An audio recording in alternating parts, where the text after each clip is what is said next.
And it looks at different countries and different policies look at different aspects, whether it's expanding education in rural areas, teacher training, curricular reform.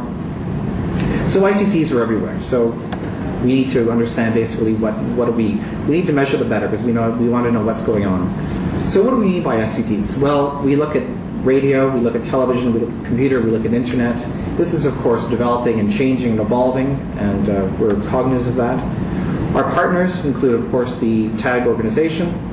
We partner with the Korean Education Research and Information Service, the Center of Studies, Information and Communication Technologies in Brazil, sectors in Paris, including communications and information, education, economic commissions in Latin America, Asia, the Inter-American Development Bank, the World Bank, and of course the partnership. We started collecting data around 2009. Before this, we started actually scoping the world to find out about what kind of data the countries had. We looked at what kind of data was most common, what was least common. Based on a number of countries that responded to a scoping survey in 2007, we found that data on infrastructure was most common. ICT and education finance was least common, with other areas, curriculum, internet, ICT training, other areas sort of in the middle. We needed to build a framework, though, on what kind of indicators are important. What do we do when countries have different policy needs? Well, the UIS established what was called the Working Group for ICT Statistics in Education, which included 25 countries at different stages of development who validated and developed an international methodology for cross-national data collection. Our colleague from the Ministry of Education, Halida Shatat, was a member of this, and she has been our respondent, and which we're thankful she's here today.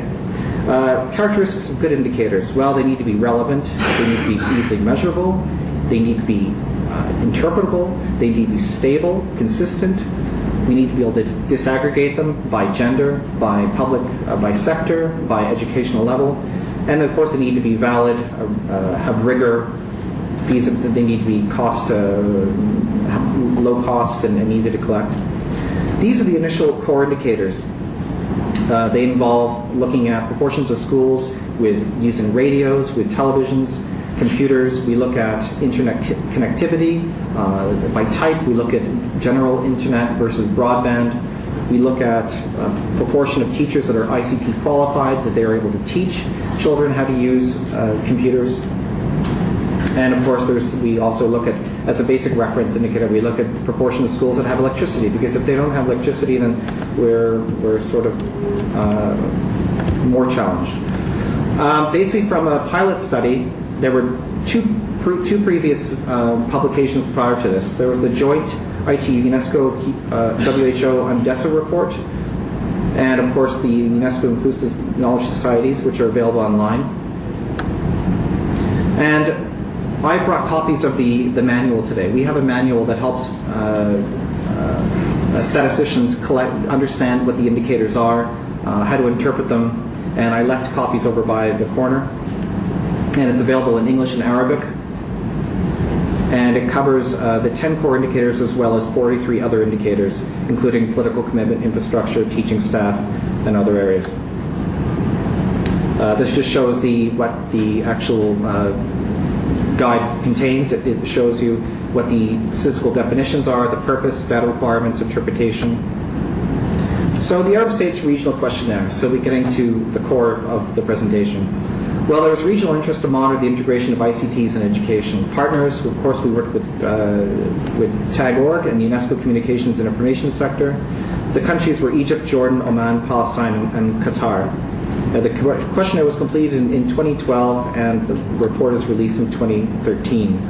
It looked at 4 basic areas: policy and curriculum, ICT infrastructure in schools, people's access to participation in programs using ICTs, and it looked at aspects related to teachers. In terms of formal commitments and curriculum, all 5 countries in the group respond to having a policy and a plan for the integration of ICTs in education. Moreover, countries also claim to have regulatory provisions and agencies or bodies that ensure the integration, and that the objectives are monitored and evaluated. 2 of the 5 countries have policies for open educational resources, including those being Jordan and Qatar.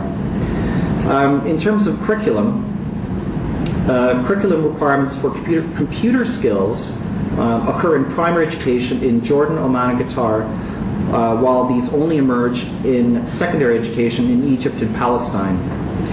In terms of the ICT integration, in terms of teaching other subjects, including geography, mathematics, science, and using ICTs to do so, it's fairly universal across the curriculum in Jordan and Qatar, but this occurs more sporadically in Egypt and Palestine, and to a lesser extent Oman.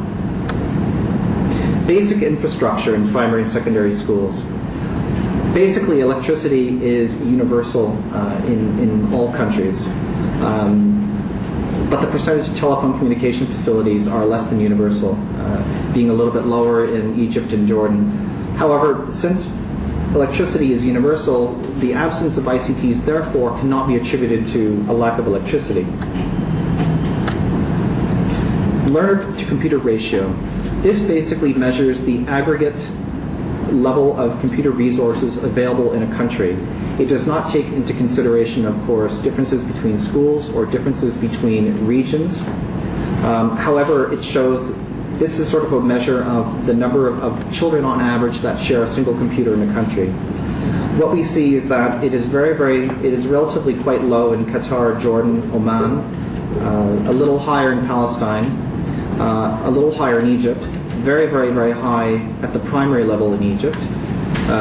There is a lack of integration of recommendations for the integration of ICTs in education in Egypt, which might be related.